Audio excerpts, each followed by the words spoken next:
What is up? Welcome back to the Pack a Day podcast. I'm your host, Andy Herman. You can follow me on Twitter at Andy Herman NFL.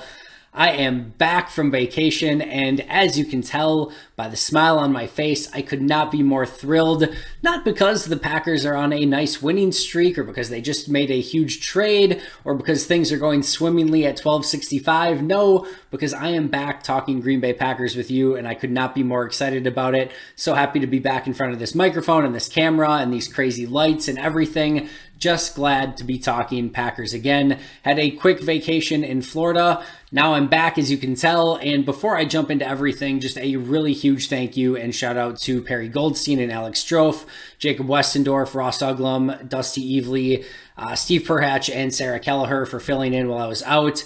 Not only are they amazing Packer analysts, but they are some of the best people in the world, and just super appreciative of them for filling in while I was out and still being able to bring you guys great content, because as much as I would love to do it 365 days a year, I do have to take a vacation every now and again. This was just a quick 3-day-ish one to Florida. I got to watch Commanders, Packers, that nightmare in Fort Myers at a bar, so not exactly my usual getup or setup, but thankfully, I still have had the opportunity to go through and rewatch the game and watch it again and start breaking down the all-22 and everything like that. So I certainly have plenty of thoughts. But before I get there, what did I miss? Anything noteworthy besides, I don't know, the Packers' first 3-game losing streak since they fired Mike McCarthy, some interesting Aaron Rodgers comments that certainly went viral, and I don't know, just the entire toxicity of Packers Twitter and Packers Nation and everything else that seems to be cannibalizing itself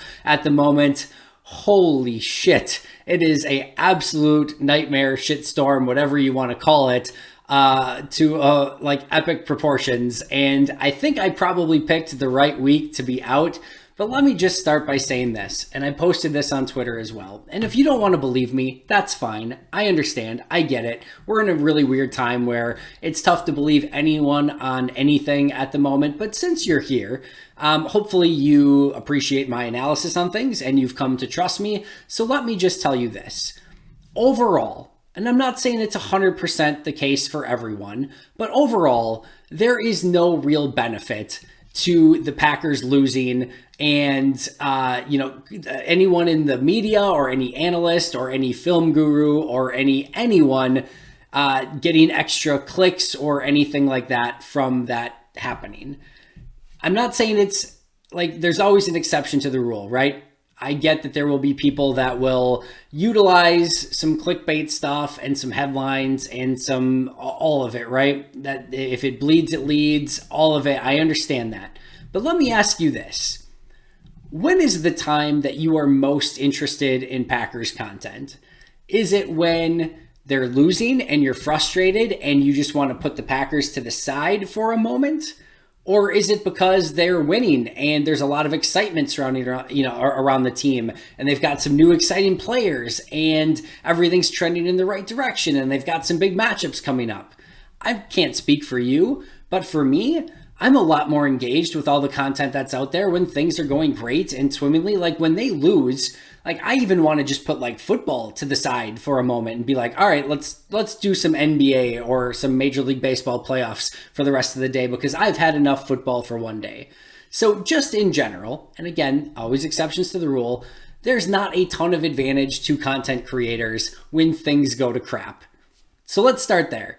And I know that people, have accused a lot of people in the media of spinning narratives, or now that they, get to say, I told you so, or things like that. Most of the time, that is not the case. And that is not the fun part of the gig or the job or anything like that. In fact, as you've seen through Twitter and I'm sure Facebook and Reddit and everywhere else, it has been about as toxic as it can get. We've got analysts fighting other analysts. We've got just everything. It has been an absolute nightmare. So this is not the most fun sphere to be in at the moment, even though I am thrilled to be talking Packers with you today. And I think I probably took the perfect week to have off. I just want to say that everyone out there, for the most part, for the most part, like 98% of the people, whether it's the reporters, whether it's the beat writers, whether it's the journalists, whether it's the storytellers, whether it's the film breakdown guys, whether it is the amateurs, whether it's the podcasters, all of them, for the most part, are just doing their best to put out realistic content. That's it. I promise you. I know so many of these people, some of which I love, some of which I don't like, or at least don't like the way they go about doing things at times. But I know almost all of them well enough to tell you the vast, vast, vast majority of them are doing things the right way for the right reasons and just trying to get you the best content possible.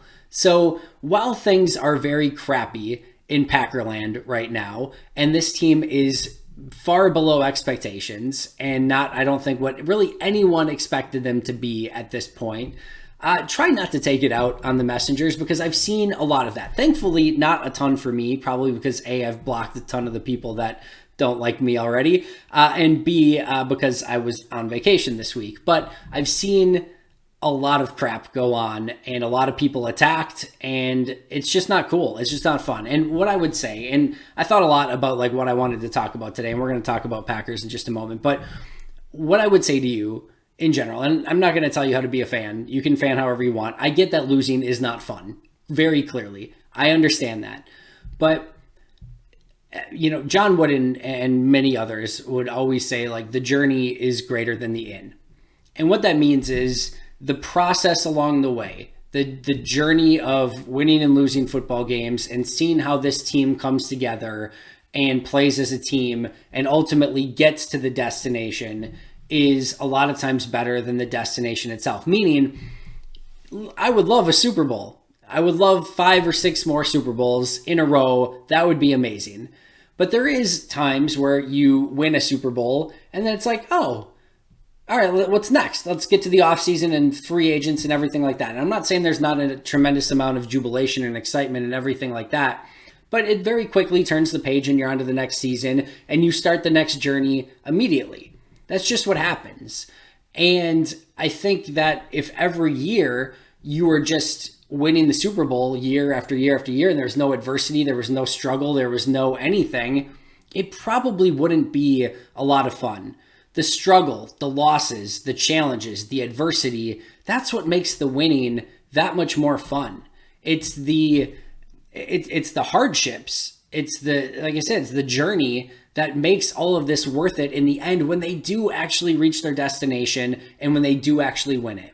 If it was just winning over and over and over, that's not fun for anyone. There's no challenge. It just ultimately becomes kind of boring because you're always good. Well, that would be fun for a period of time, and I certainly wouldn't always be against that.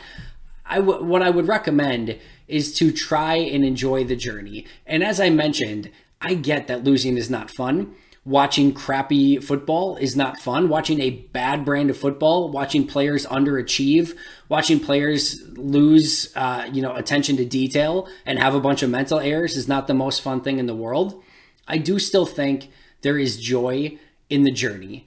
And that's what I would say is, like, try to find a way to find that, because as much as it does stink to go through that process, I can still find things that I am enjoying with this football team. I can find players that I'm excited to see how they progress. And I know Romeo Doubs coming off a really terrible game this past week, but I'm still excited about him overall as a player. I'm excited what I think he can become. I want to see if he can become that again. I want to see if some of these offensive linemen, like an Elton Jenkins, can get back to playing like I expect an Elton Jenkins to play. Aaron Jones is playing fantastic football. I want to see if Aaron Rodgers can play like the MVP he played like the last 2 seasons. I want to see if they can get a Christian Watson back and he can add a jolt to this offense. I enjoy watching Mercedes Lewis block week in and week out. I'm enjoying Rashawn Gary and Kenny Clark just be dominant football players for the most part, week in and week out. Rasul Douglas is having a little bit of a return to form after a couple rough games, especially playing some more press man-to-man coverage.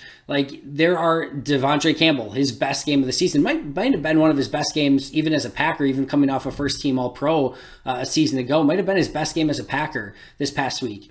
As much as it seems like the sky is falling and there's no opportunity for any joy or any excitement, I promise you, if you look hard enough, there is. I was talking to Dusty Evely about this because Dusty is one of the ultimate, glass half full people. And I'm not saying this is a bad thing. Like, it's an awesome thing. I love everything about that, for him. And, I tend to lean positive. I think there are times where it's difficult to do so. If I could lean one way, and the way that I try to lean more than anything is realistic, it's not always going to be what you want to hear. It's not always going to be glass half full. It's not going to be glass half empty. It's just going to be as realistic as I can possibly be, because that's who I want to be. That's what I want my brand to be, is realistic.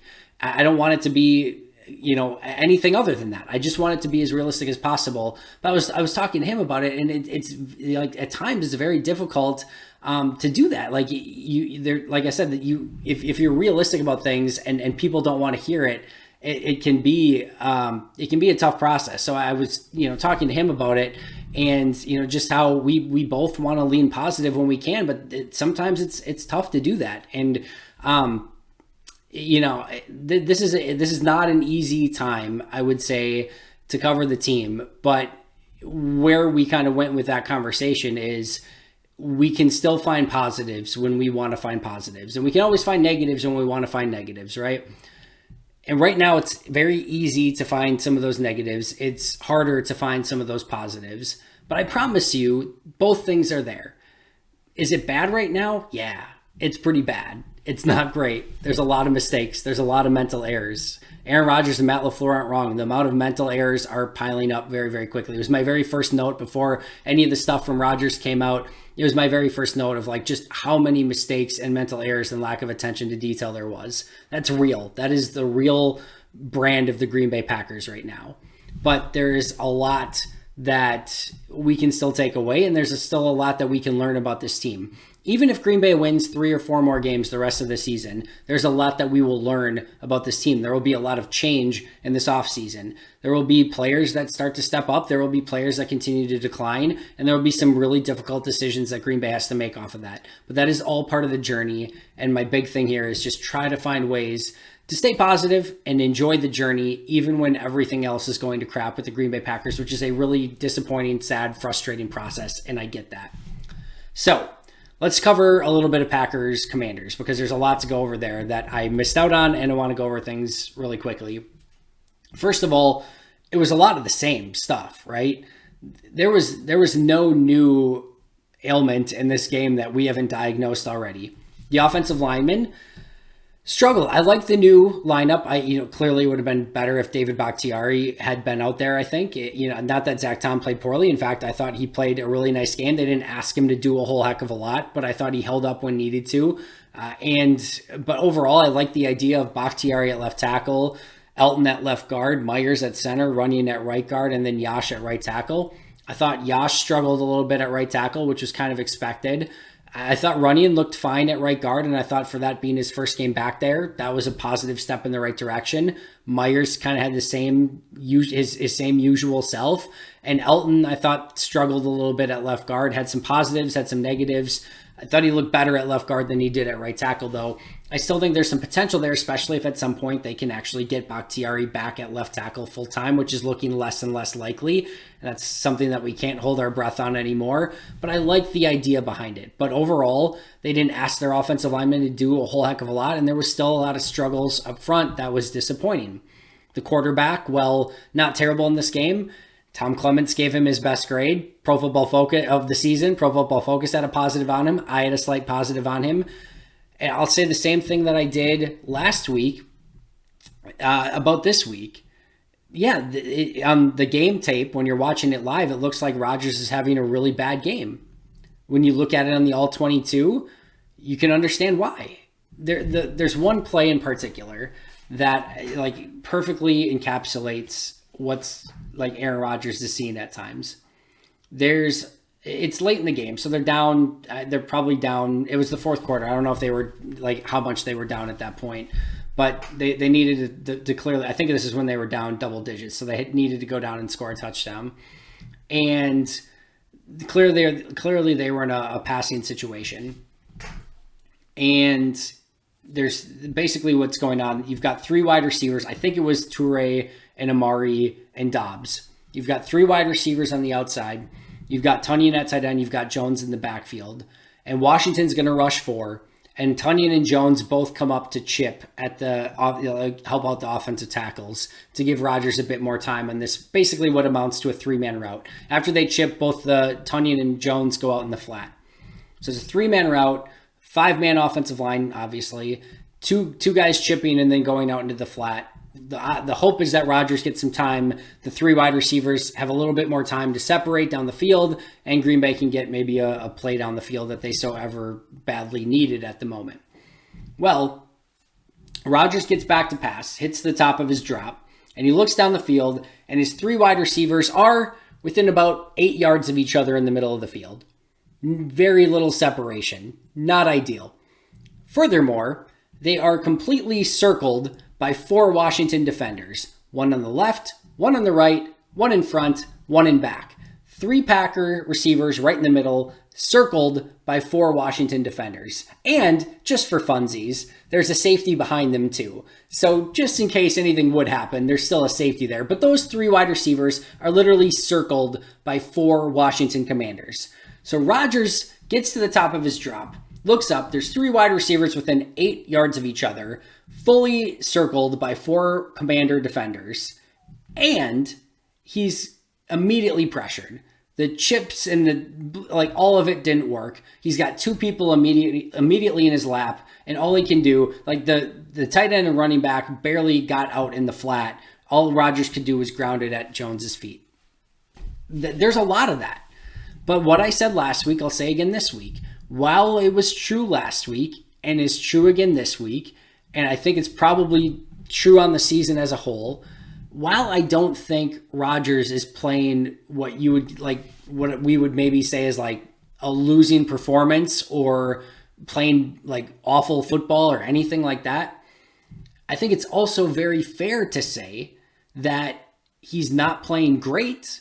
He's not playing MVP level football. He's not playing football at the top of his game like he's being paid to do. He's not being, he's getting paid like the best player in football, like the MVP of the league.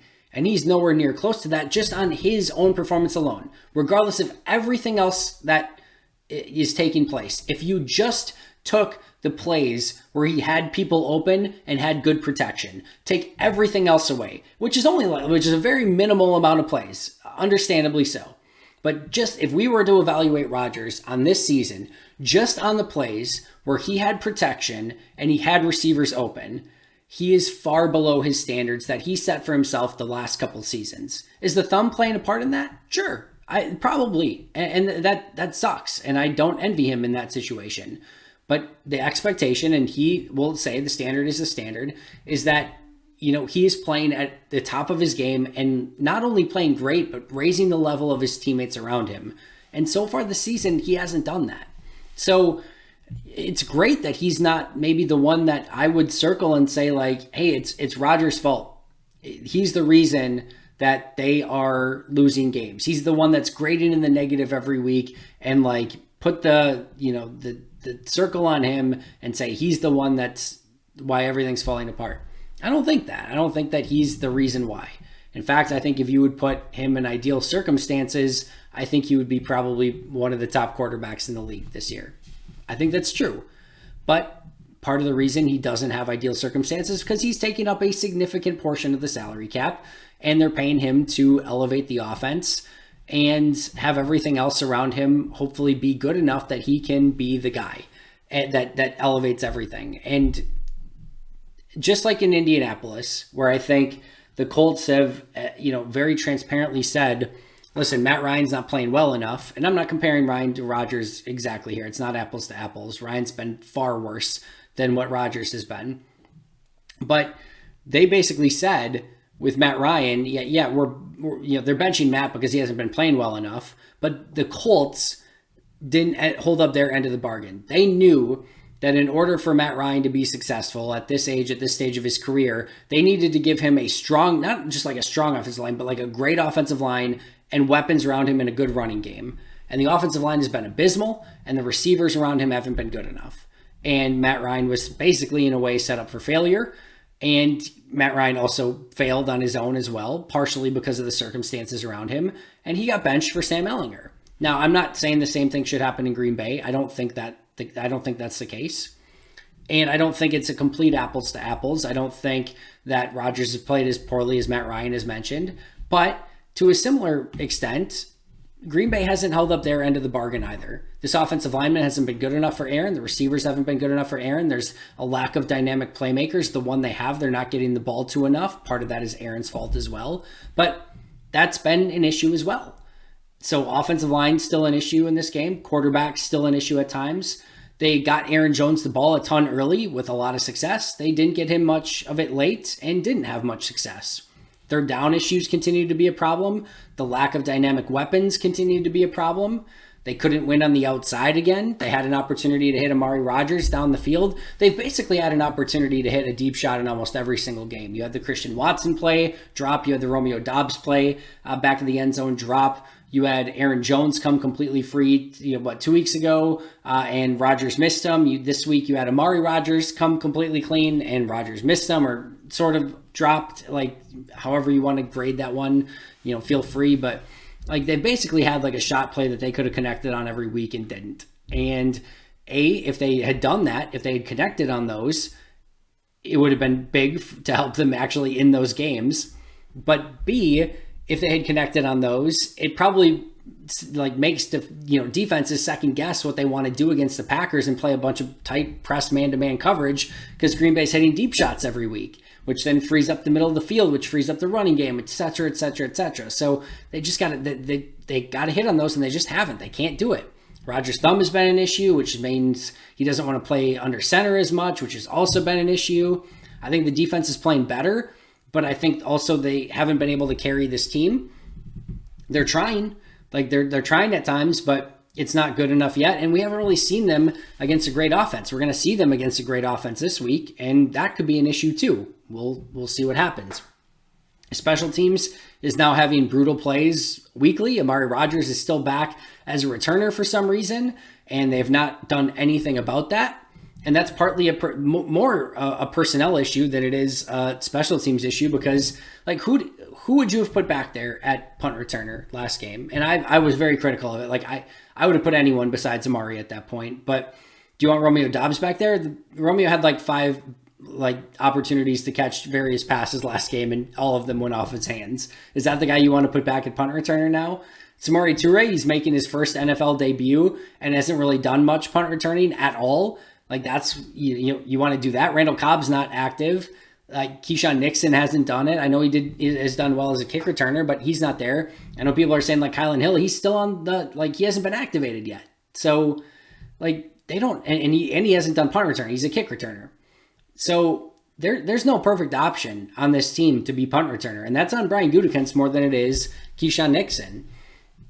I think the thing that is a positive at this point is I can see Green Bay trying some different things. I wish it was a lot more proactive instead of reactive to things that haven't worked, but they've changed their defensive philosophy. They're playing more man. They're playing more press. They're putting Jair in the slot. Rasul's getting to play on the outside. He's shown the ability to, play much better in that situation.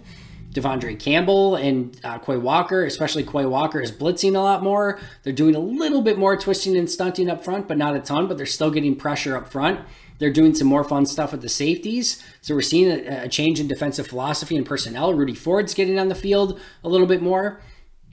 Keyshawn Nixon is now the kick returner, at least has been. They've tried a new offensive line alignment. They're trying some different wide receivers, mostly due to like they have to more than probably want to, but they're at least trying different wide receivers. They've gone to some quick passing game stuff. They've used some unique formations. They're trying stuff. It just hasn't worked because it comes down to mental mistakes, attention to detail, and execution, and all of those things have not been good enough. And listen, I would say there's plenty of blame to go around, but there's no one that is not to blame. The front office is to blame. They have not provided enough weapons, enough offensive line, like legitimate offensive line depth that you can count on. They didn't have enough contingency for what if David Bakhtiari just can't go. They haven't had enough contingency of like, what if Elton isn't Elton? They have borrowed a ton of future money. They have given Aaron Rodgers a massive contract this late in his career. They have tried to pry open the remaining window of a team that probably didn't have much window remaining. and there's going to be consequences for that. So there's front office mistakes. There have been coaching mistakes. Like I said, far too reactive instead of proactive. A lot of the things that they have done, like after 5 or 6 weeks, are things that we expected them to do week one. And shocker, those things are working. Aaron Jones, when he gets the ball, things are working. When he doesn't, things are not working. There's still some things that are just mind-blowingly frustrating that haven't gone the way that they should have. And when Green Bay actually does the things that we thought they would do, things usually have been going a lot better. They haven't responded to adversity well, which has been still a frustrating factor.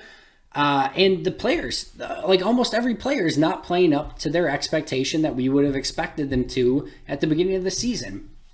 Kenny Clark probably is. Even Rashawn, Rashawn had a really rough game in run defense this past week, and that's been a little bit of an issue as well. The edge defending, again, has been an issue. So Kenny Clark, I would say, has lived up to expectations. I don't know. Who else? They're just like Pat O'Donnell, but even he had a rough game after his first punt this past week. So it is getting harder and harder to identify players who are playing at or above their expectations. Aaron Jones certainly, I think, is. So, but there's just far too few players playing up to expectations. So front office, coaching, players, it's all of it. And obviously the Bills are up next. You've got a lot of season left. And I think when we start looking at where this team goes from here, of course, the loud response is these vast sweeping changes in the middle of a season. It's very unlikely that any of those things happen and or actually work. So we hear fire Joe Barry, fire Matt LaFleur, start Jordan Love, trade for DJ Moore, like these big aggressive changes. In all actuality, what needs to change is everything that's currently at 1265, not in a people exiting 1265 or new people coming into 1265, but it needs to be a better process from everyone involved, from the front office to the coaches to the players. This is gut check time for the organization as a whole. If Goody's got another Rasul Douglas practice squad signing in him, now is the time. If he's got, another, mid-season Jared Valdir signing in him, now is the time. If he, can pull off a trade that will help this team, now is the time. But he also has to be very smart about not putting a bunch of future resources in this team if he doesn't think that they can win this season. That has to be a real conversation that he has as well. But this front office needs to probably do some things and step in to help the current state of this franchise right now. The coaches need to do a much better job. Part of players playing at the best of their ability is on the coaches. And I think we need to see a much better job of responding to adversity. We need to see a much better job of being proactive instead of reactive. We need to see better solutions come to fruition on the field. We need to start seeing some better hitting, better tackling, better blocking, the fundamentals of football. I don't disagree with Aaron Rodgers. If players aren't being held accountable, that's a problem. Now, whether he should have said that, whether he should have probably taken more accountability on his own, I'll let you decide that. But I don't necessarily disagree with his overall sentiments and what probably some changes need to be made. And if people are not learning from their mistakes, it's one thing to learn on the job, and it's one thing to make mistakes and have an understanding for that. But when you're losing and when things are looking the same every week and or getting worse, and the mental mistakes are getting worse and the attention to detail is getting worse, then is the time where okay, we're past the stage of learning from mistakes. We have to have people out there that can actually go out and do their 111th, do their job, and not try to do too much, not try to, and just not be making these mental mistakes that are just crippling the Packers right now. So there is no sweeping change that can be made. There's no easy button. There's no trade that Green Bay can make that all of a sudden fixes the team, because DJ Moore can't block. He can't block for Aaron Rodgers. And I don't care if DJ Moore would be fun. I would love DJ Moore on this team. I think he could help. I really do. But there's only so much you can do to like as a playmaker if everything else around you isn't going well. And we've seen that, like, yes, like Davante Adams, clearly best wide receiver in the football, in football, is an easy button. DJ Moore is not that. He would really help. I think he would be a guy who can run after the catch. I think he'd be a guy that can get open down the field. He just had a great touchdown this past week. Like, there's things that he would add to this team immediately. But I promise you, if you bring in DJ Moore and don't make any other changes, you're screwed. It doesn't change a thing. It doesn't change. It changes absolutely nothing. So, like, it has to be a full, holistic, 1265, everyone battling together, getting on the same page and working harder mentality to get this thing turned around. There are a series of fixes that are needed from small to large, some small issues, some big issues that everyone's got to work on. And I think probably end by saying this. They don't have to win this week in order for this to get better. I think there's a world, and I'll use sort of the Giants losing to the undefeated Patriots in the last week of the season, in a game that didn't mean a whole heck of a lot, but the Giants went out and tried to win it anyway, lost to the Patriots, and somehow gained momentum from that. I think there's a world in which they go out and play a much better brand of football, still maybe lose at the end, and it can still be a bit galvanizing to be like, hey, that was the best team in football. We were double-digit underdogs. Yeah, we lost by a field goal at the end, but we played really well, and we can build off of that. I mean, it would be great if they could get a win. I'm not saying they can't get a win.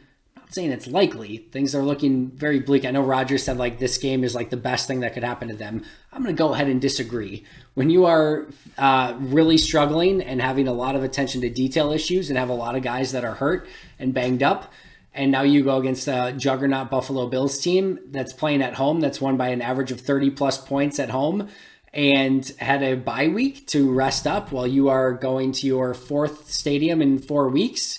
And yeah, I don't think this is the best thing that could happen to Green Bay right now. I'm just going to go out on a limb and say that.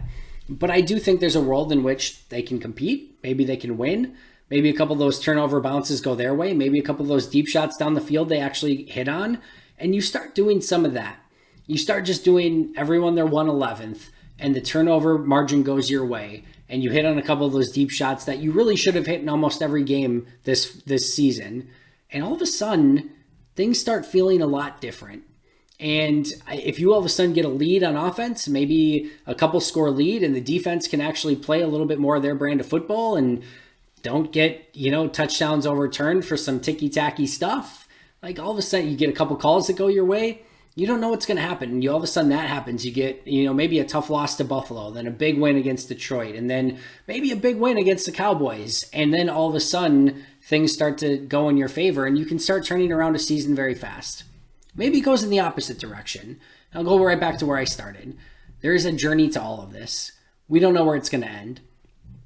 Maybe they don't win another game the rest of the season. I think that'd be probably pretty crazy. Maybe they win the Super Bowl. I think that's probably pretty crazy. But we're going to learn a lot about this franchise. There's going to be a lot of changes in this offseason, one way or the other. We could be seeing Aaron Rodgers play football for the Packers for the last time, good, bad, or indifferent. Who knows? We could see David Bakhtiari playing his last games as a Packer. We could be seeing one of the most amazing journeys ever that ends up in a completely unexpected result like 2010. We could see the first signs of organizational decay after 3 decades of unbelievable football and 2 Super Bowl victories. We just don't know. But either way, it is a journey. It is a process. And I, for one, am going to enjoy every damn second of that journey, and being a Packers fan, being a Packers analyst, being a host of the Pack-A-Day podcast, and just here to talk Packers 365 days a year, with every once in a while a Dusty Evely and a Ross Uglum and a Sarah Kelleher and Perry Goldstein, etc. filling in for me. That's going to do it for me today. I appreciate you joining me. I hope you enjoy the rest of your journey this season as a Packer fan, because I know I certainly will. I will see you right back here tomorrow. But But until next time, and as always, go Pack Go.